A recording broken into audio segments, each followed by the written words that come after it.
Your support helps us bring you programs you love. Go to wyomingpbs.org, click on Support, and become a sustaining member or an annual member. It's easy and secure. Thank you. Wyoming Humanities, a nonprofit and Wyoming's affiliate of the National Endowment for the Humanities, believes that the humanities are the tools that can be used to explore and illuminate the major issues of our times. What are those issues and how are they explored in Wyoming? We'll sit down with Shannon Smith, Executive Director of Wyoming Humanities and ThinkWY. Humanities in Wyoming. And it's next on Wyoming Chronicle.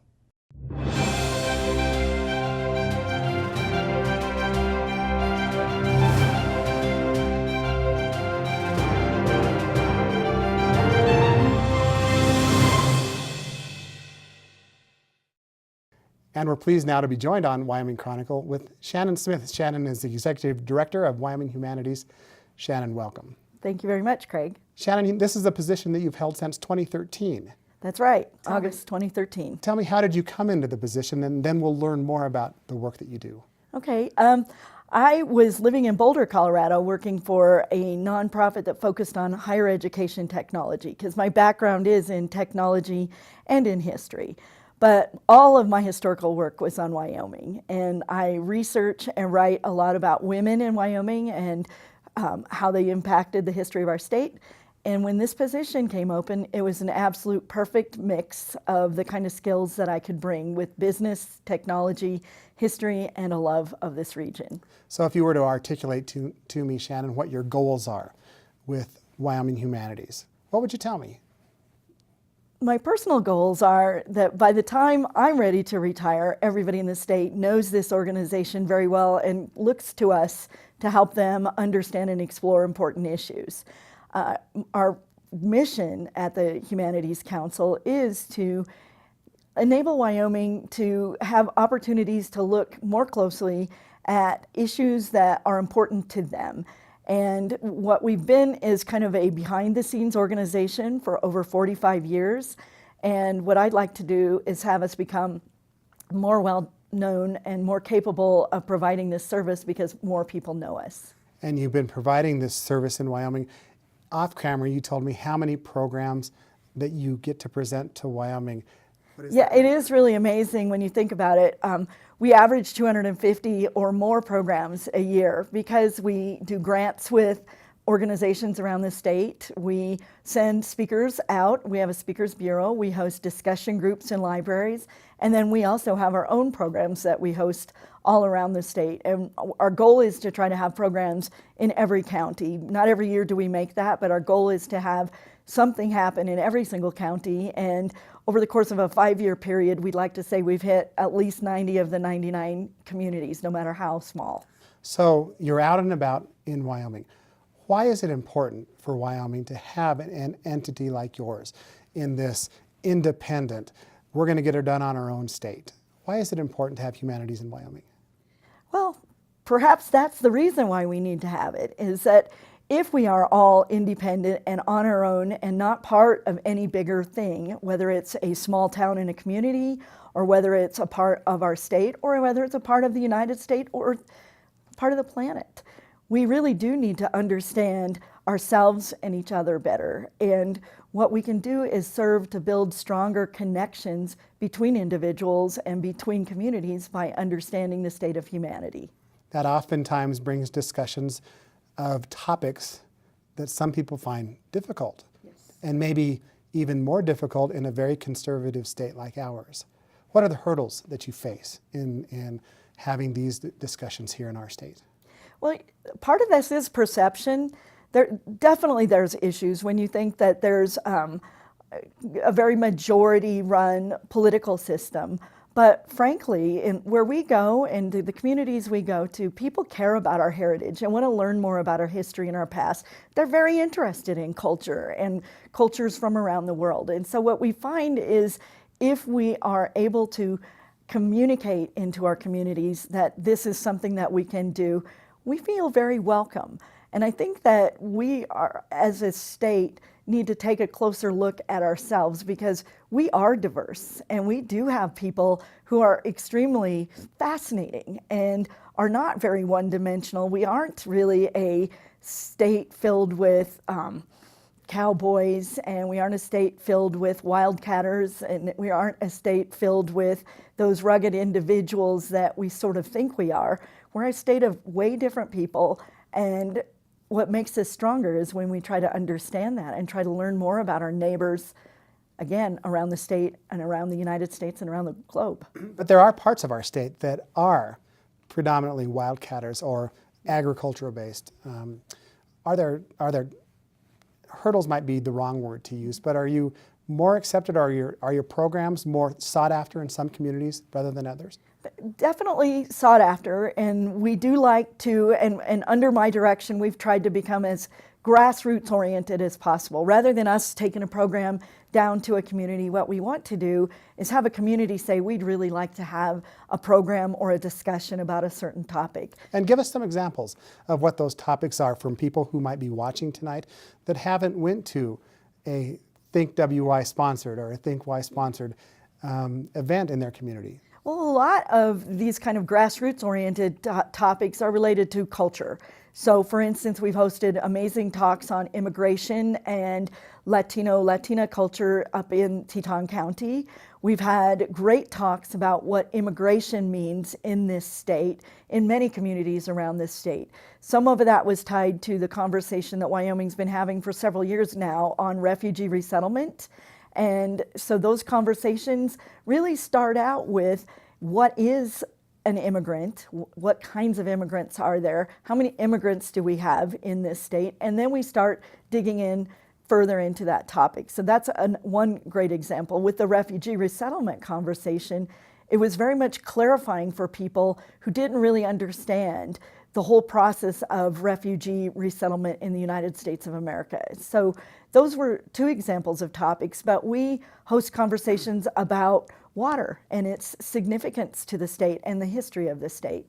We funded a really awesome celebration of the 100th anniversary for the Pulitzer Prizes this past year, where we funded articles to be written on wyohistory.org and wyofile.org, and actually sent people to these online resources to help us celebrate tremendous journalism. So it's really broad, and some of it does come top down. For instance, when we get a national grant that we're able to work on with organizations, and sometimes a community says, we really need to host this conversation. Wyoming PBS has partnered with you in some of these discussions, and we've been pleased to do that.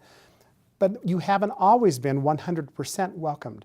There have been some that have protested. Or at least express concerns about your message. What have you thought about that? One thing we've learned is that we have to be very clear that we're not an advocacy organization. So when we come in to host conversations, our job is to bring experts on the topics. And the only thing we advocate for is a deep conversation about the subject. And so one of the first things we do when there is tension, or frankly, in some cases, there were threatened protests and actual threats against our speakers.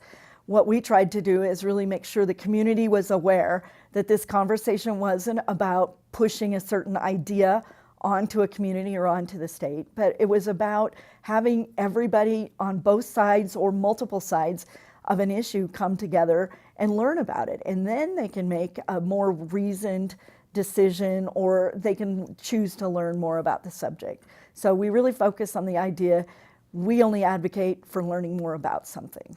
There were more humanities majors in our country in the 60s and maybe early 70s, and fewer today, for sure. 6% or so. What does that mean? That is distressing. And really what it means is that our society has really placed an enormous amount of value on the employment after a person graduates, and having college focus almost exclusively on the career-oriented subjects for whatever discipline they've decided to focus on. Vocational training, if you will. Absolutely. This emphasis on STEM is really important, obviously, but underneath that, a person to be a great student and to be a great engineer has to have these foundational skills that come from the study of the humanities. But there's really been a narrative that's been built around the idea that the humanities are esoteric and highly specialized. And they tend to make people think, well, why do I need to understand that? I don't, I'm going to go and, work in the field of engineering, and I don't really need to know about women's history or, some other, a different language even, which is the humanities. So I think that we, as a nation, because of the senses that we have that we're under economic duress, and so people want jobs, kids want jobs. Kids want to graduate and know exactly what they're going to be doing, and we haven't done a good enough job of explaining to them that they're going to be better prepared and be better employees and grow better in their careers if they have a strong foundation in those humanities courses. So what is your perception on how our schools do in Wyoming with what we used to think of maybe as civics classes or other humanities classes? And then our community colleges and finally our state university, how are we doing at that level relative to our education? Well, in my opinion, yeah. We can always do better. I get to see the best part of humanities in practice in the school system. We, partner and support Wyoming History Day. So you see those kids that are really into these projects and, are into the competition of demonstrating, what they've learned and what they, worked on for their history projects. And that's excellent. And I think that little slice of understanding the power of, learning about our culture is really important. And I think that our high school system and grade school system, they are doing the best that they can to try to bring that in. I don't think that there's civics per se like we all grew up with. I don't think it's been emphasized as much. I think that it's been sliced into smaller subsets. But I think that all of that just depends on the teacher. And what we see, for example, as I mentioned in that example, is that there are teachers that are very deeply passionate about these social studies subjects. Now, I am aware that there's projects going on in Wyoming to help increase civics education and activity and try to fund more exciting things within the History Day program, for example, and there's the We the People Democracy Day program, there's World Languages Day. So there's opportunities that bring the community colleges and university and mostly secondary schools together to work on these things. But can we do better? Definitely, I think we can. And it's all about raising better citizens. And I think today in the United States, we're seeing a little bit of the results of less exposure to civics and what it means to be a good citizen. Shannon, both Wyoming PBS and Wyoming Humanities are somewhat dependent on fiscal support with public funds. What's your view on why it's important to support the humanities with public dollars? In 1965, the law that created the National Endowment for the Humanities and National Endowment for the Arts was passed. And in the preamble of that law, which is some of the most beautiful soaring language that you could read, it talks very specifically. It says that while the arts and humanities should primarily be funded in the private sector, they're for everybody. And there is a role for the government to play in making sure that all people have access to the arts and humanities and the cultural programming that they represent. And I really agree with that, because if we left this to the private sector only, and the private sector does play a major role, I think, for all of us. Public broadcasting asks for money from underwriters and from individuals, and so do we. And I think that that's very important, but that doesn't ensure that every person in the state would get access to the kind of programming that we do. It would be very much tuned to the needs or desires of those individuals in the private sector. So I believe strongly that as a nation and as a state, if we want to say we have a social fabric that's all sewn together, there is a small role for our government to make sure that this happens. Let me ask you that too. Do you feel restrained because you are the recipient of public funds, or that you're the recipient of certain private funds in what you can discuss? I think that that's the best part of how my organization has been shaped. And it goes back to 1965 to 1970 when the humanities, when the NEH was formed. In 1965, the National Endowment for the Arts, as soon as it began, realized that they wanted to get down into the states, and they incentivized and eventually formed state arts councils that are state agencies, and these people are state employees, and they bring arts into the communities of the state. But the humanities didn't operate like that. For the first 5 years, they predominantly worked with large universities within the university system, and Congress came to the NEH and said, you need to figure out how you're going to bring humanities programming to the states. And so in 1971, 6 states participated in experiments on how to do this. 2 states used state university systems like outreach schools. 2 states used the existing arts councils to provide humanities programming, and 2 states, Oregon and Wyoming, formed independent councils, a nonprofit governed by local citizens, not all academics, who believed in the power of public humanities. And a year later, the results were overwhelming that we wanted to use that model. So today, all 50 states and 6 territories, jurisdictions like Washington, D.C., have a humanities council modeled exactly like that. We're independent 501c3 nonprofits. And so we all have various funding streams. I'm funded by federal funding and state funding and private donations and underwriting. So that gives me an enormous amount of freedom to be able to talk about what is important for our state to talk about. And sometimes we're challenged when we're being viewed as trying to, for instance, push refugees into the state. That wasn't what we were doing. We're trying to have a conversation about it. But we didn't have any company call and threaten us and say, I'm pulling your funding because you're going to talk about this.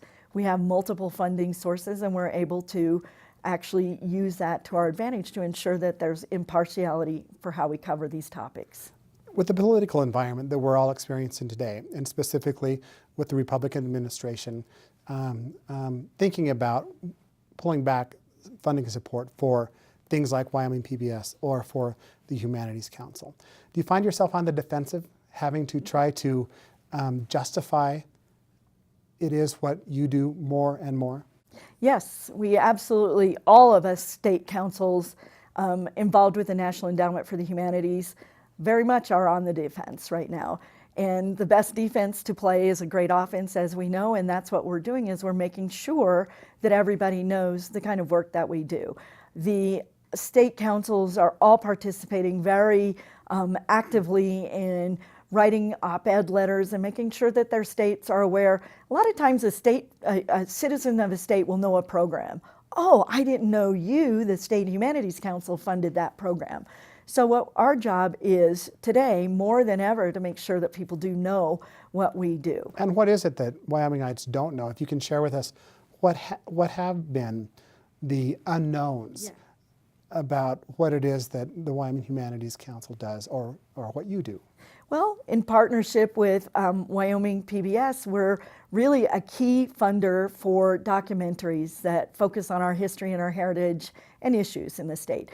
And the producers of these documentaries consider our initial investment to be that seed funding to be what enables them to create their documentaries, because to get funding from us, you go through a strong vetting process where you're evaluated by our grants committee, and you have to have a very solid case built for why you want to tell the story and that you have the capacity to tell that story. And so we were involved in the Blizzard of '49 documentary that was so popular, the drift about the cattle drive in the Green River Valley.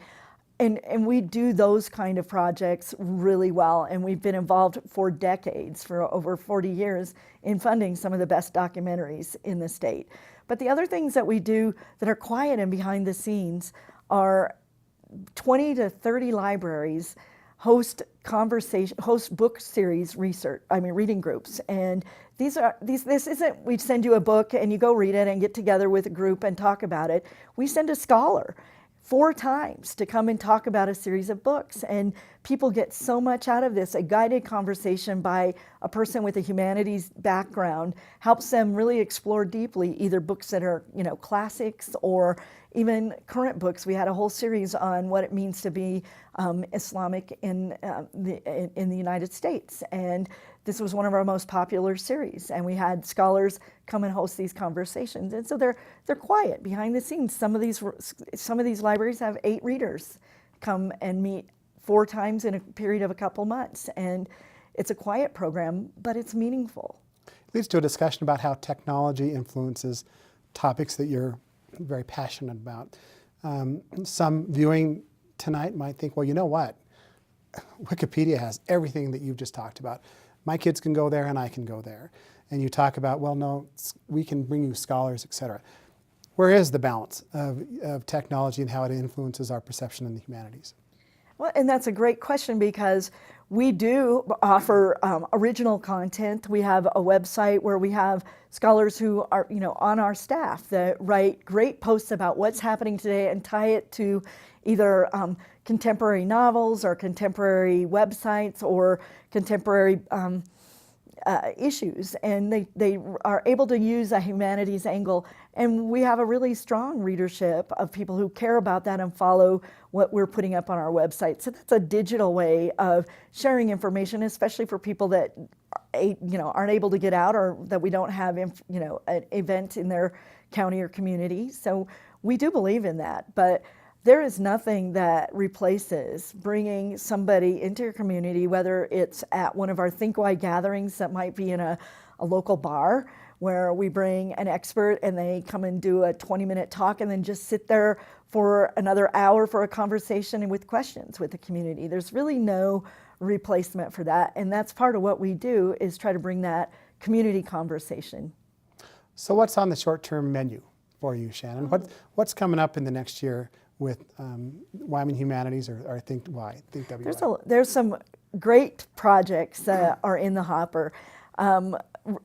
This summer, Governor Meade signed an executive order that in the year 2019 and 2020, Wyoming will celebrate the first woman to ever place a vote in an election. That'll be Louisa Swain in Laramie. And we're 50 years ahead of the 19th Amendment that gave women the right to vote.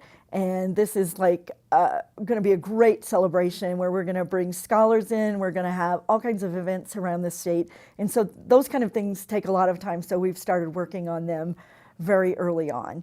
We're also really interested in the 150th anniversary of the Treaty of Fort Laramie, which will be in the summer of 2018. So we have, the sesquicentennial projects. The history of Wyoming, right about this time 150 years ago, was when a lot of things were happening, the battles up on the Bozeman Trail. And so what we want to try to do is get involved early on with symposiums to celebrate these kind of major events like the Powell Expedition. So we're really looking early on to partner with departments of history or departments in colleges around the state to do programs that connect with this. So that's one kind of angle that we're working on, but we've been very successful this past year and 2 years in doing a program called Insights, not Insight Riot, but get insight into some kind of topic. Yeah. And these are community events, they're storytelling events where we bring 8 to 10 people to tell 7-minute stories where the slides automatically advance every 20 seconds. It sounds easy and it's the hardest talk you'll ever give in your life. And there's a lot of people right now in Wyoming that can testify to that. And it's such a community building event where you get 8 of your leaders to come out and tell a story about something that they're passionate about. And it really is an overwhelming success. So I see us doing that all around the state over the next couple of years as well. So you talk about how many of the programs that you present are really influenced by people who have an idea. And if there are people watching tonight, how can they articulate that idea to you ultimately, or how can they present a good idea that might be something that you would be interested in? And thank you for giving us the opportunity to tell people how to do that, because that's part of what we do is grants. And we've simplified our grants process. We give out what we call mini grants at the beginning of every month. Up to $2,000 can be applied for to have a project that you might have an idea to have a conversation in your community. You have to be a nonprofit organization in order to apply. We don't fund individuals. We actually work with nonprofits. But if you had an idea, we would help you find your local nonprofit in order to work with. We also then once a year have a major grant round, and that's generally where we fund those big documentaries or, for instance, the Casper Humanities Festival, which happens every year in February. But the other thing that is really great is that we do have a board that is representative of the entire geography of the state of Wyoming. Right now we have 18 members on our board. You can go to our website, you can find somebody that lives in your county or in your community, and you can contact them and you can say, I think we really need to do a program like this, or I'd really like to see us talk about this issue. And we've had examples of this happening over the last couple of years. We have staff members who can work very closely with a person who has an idea and help them figure out how to work that through. We have about a minute left, Shannon. My granddaughter is going to start kindergarten next year. What should I be thinking about? And why would it be important to expose her with the humanities? Again, some complex topics, but to someone who's young, what should I be doing as a parent who has a young child, or maybe as a grandparent who's interested in sharing that body of knowledge with their grandchild? Well, first off, everybody knows it's read to your kids, because there's all kinds of evidence that the more you've read to your young children, the better they're going to come out, the more they're going to have a desire to read and to learn and to be exposed to the liberal arts. I think that to convince the parents that the greatest leaders in our country right now all have strong humanities backgrounds. Attorneys study American studies or pre-law, or things that are very humanistic in background. And so there's great success that can be had by studying the humanities from infant all the way up to college. Across all demographics. Absolutely. Well, Shannon, it's been a real pleasure. I've really enjoyed our partnerships that we've had with you and look forward to more in the future, and we appreciate your joining us on Wyoming Chronicle. Thank you so much for having me.